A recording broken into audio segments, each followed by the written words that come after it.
Hola, bienvenidos a su clase de castellano. Hoy trataremos la lengua oral y escrita en sus diferencias contextuales y textuales. Bien, comprenderemos como contextual todo aquello externo al texto, es decir, que no forma parte de la información como tal, pero que de alguna manera influye en la comunicación oral o escrita. De manera general vamos a conocer algunas de ellas. Por ejemplo, en la lengua oral, la comunicación es espontánea, es decir, que es natural, sin una estructura específica, sea de forma inmediata, es precisamente más natural en la expresión dependiendo de la situación, mientras que la comunicación escrita es elaborada, es decir, que nos toma un tiempo redactar el mensaje bajo una estructura y que no da chance de aclarar lo que se expresa de forma inmediata, ya que lo plasmado es lo único que se conoce. Por tanto, la comunicación oral es efímera, que podríamos ejemplificarlo con el dicho de que las palabras se las lleva el viento. Es decir, que se oye una información pero tiempo después se dirá de otra forma o incluso se puede olvidar, mientras que en la lengua escrita la comunicación es duradera porque se presenta en algún soporte. Esto permite que mucho tiempo después la persona pueda volver de forma certera a la información. Otras diferencias contextuales en el caso de la lengua oral es que en ella se utilizan códigos no verbales. Recuerden que nos podemos comunicar de muchas formas, no solamente hablando. Algunos ejemplos serían las señas, los símbolos y las expresiones faciales que siempre nos dan a entender algo. Por su parte, en la lengua escrita hay poca utilización de los códigos no verbales. Es poca, porque hoy, por ejemplo, suelen utilizarse los emojis o los emoticones que intentan expresar emociones humanas. En la lengua oral importa muchísimo el contexto extralingüístico, esto es la situación que ocurre fuera de la conversación y que influye en la fluidez y comprensión de la misma. Por ejemplo, los sonidos fuertes, que son ajenos a nuestra voluntad, claro, o incluso el sentirnos mal de salud, son aspectos que pueden impedir una comunicación eficaz. Mientras tanto, en la comunicación escrita no importa el contexto extralingüístico, porque eso no queda plasmado, el receptor no se ve influenciado por ello, pero hay que tener cuidado porque el emisor sí, o sea, el emisor o escritor puede verse influenciado por situaciones externas al texto que conllevan a que no se exprese de forma adecuada por la escritura o que se generen inconvenientes al momento de escribir. Bien, para culminar con las diferencias contextuales, tenemos que en la lengua oral hay interacción durante la emisión del texto. Esto se relaciona con la primera característica de la espontaneidad, pues en la comunicación oral se nos da la oportunidad de intercambiar información de manera inmediata y podemos resarcir o aclarar lo expresado. Incluso podemos notar la receptividad de la otra persona. Mientras tanto, en la lengua escrita es todo lo contrario, no hay interacción durante la composición, o sea que hay una sola línea de comunicación, queda solamente expresado lo escrito. No hay oportunidad de averiguar qué es lo que quiso decir el emisor ni de ver sus expresiones.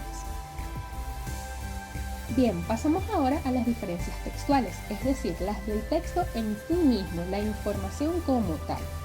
En el caso de la lengua oral se utilizan muchas variedades dialectales, que son las expresiones que indican el origen o procedencia del hablante según una zona determinada.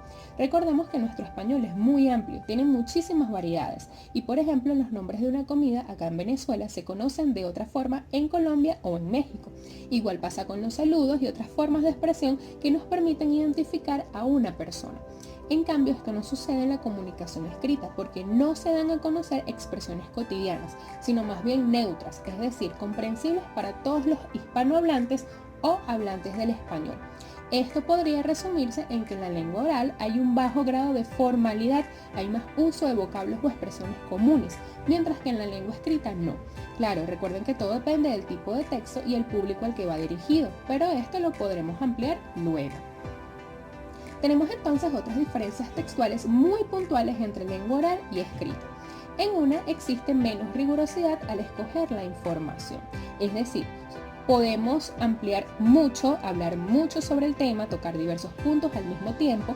En cambio, en la comunicación escrita no decimos todo, sino que seleccionamos específicamente lo que daremos a conocer, o sea que hay una selección más rigurosa. En la lengua oral la estructura del texto es abierta, lo que quiere decir que no sigue un esquema específico. Podemos comenzar hablando de un tema y luego a raíz de eso contar una anécdota, después retomar el tema, acordarnos de algo que no habíamos dicho y expresarlo, por ejemplo.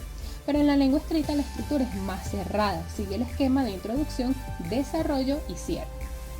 La lengua oral es menos gramatical porque obviamente no influyen aspectos de redacción y ortografía como el uso de los puntos o la acentuación. Incluso a veces hay enredos en la coherencia de lo dicho.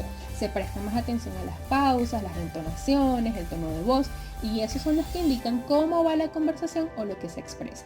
En cambio, en la lengua escrita, por supuesto que sí se atienden a los aspectos de redacción y ortografía, que de no ser bien utilizados pueden cambiar todo el sentido de lo expresado. Así pues, en la lengua oral se utilizan comodines, tics lingüísticos, palabras parásito y muletillas.